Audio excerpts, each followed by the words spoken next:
it's just easy to try to turn the opposition into something inherently evil, and I don't think that's productive. But the other thing about the definition of terms, that's something that I noticed very early on. I was an undergrad.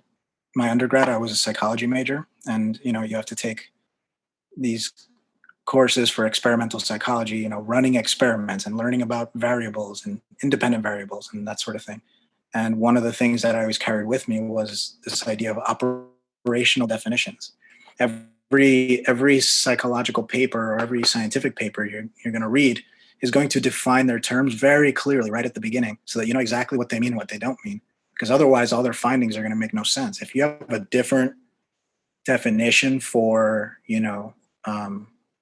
whatever you want to, whatever it is you're measuring, if you have a different definition for racism, then everything they find is going to be nonsensical to you. So they have to make it clear right up front. And I've been in conversations where we've gone for 2.5 hours before we realize, oh wait, so you're saying that socialism is this.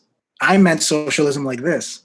And then they go, oh, well, yeah, well, obviously, of course. Yeah, of course, I agree with you. So that 2.5 hour conversation Yep.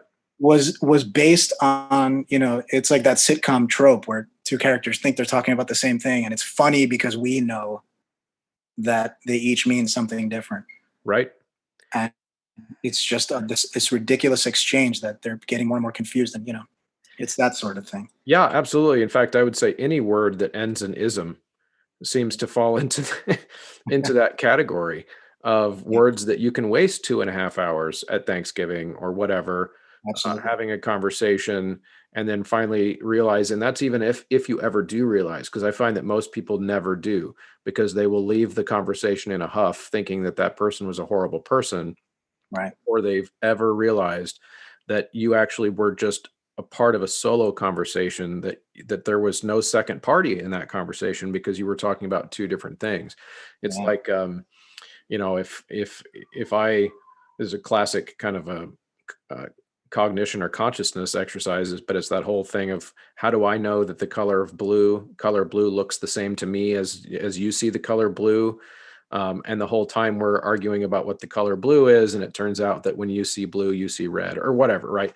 It's like, Right. and so that whole time we were just talking about two completely different things, and nobody noticed it. And so that is definitely something that if we made that part of our kind of our daily practice, or every time we have a conversation, that we start out with that Socratic idea of establishing a term, because I think, just to keep using the example of racism, um, you could even have a person who would then disagree from the outset on the validity even of one of the definitions that you're using. Right.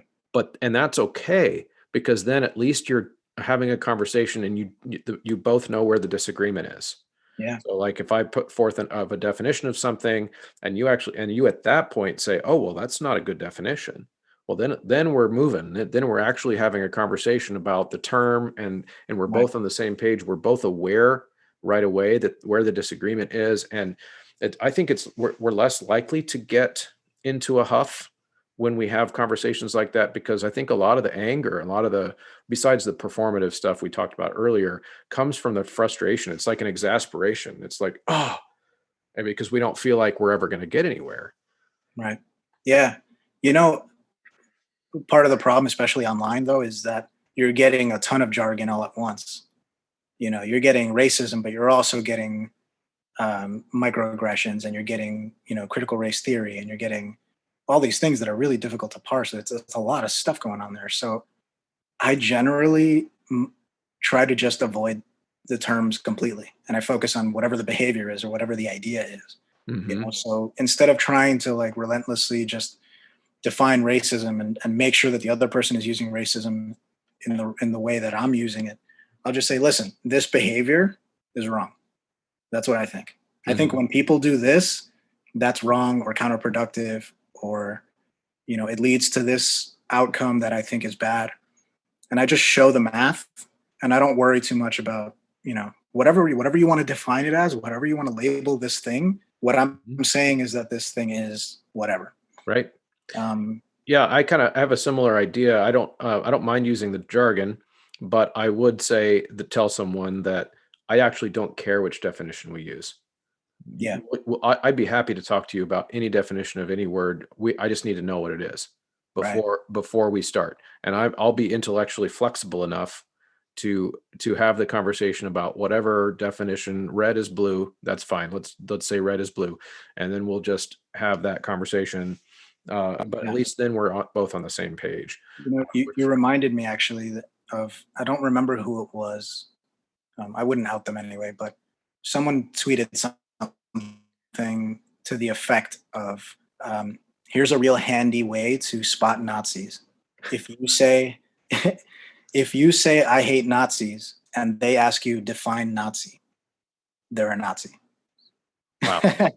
um, and I responded. It was a long time ago now, but I responded something to the effect of like, I mean, there are a lot. I know people who are Jewish that have been called Nazis.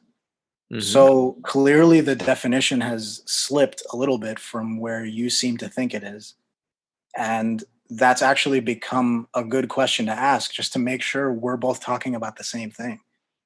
Um, 'Cause, I mean, if literally a practicing Jew can be called a Nazi for something unrelated that they've said, we need to redefine our terms. We need to figure out exactly what we're talking about here.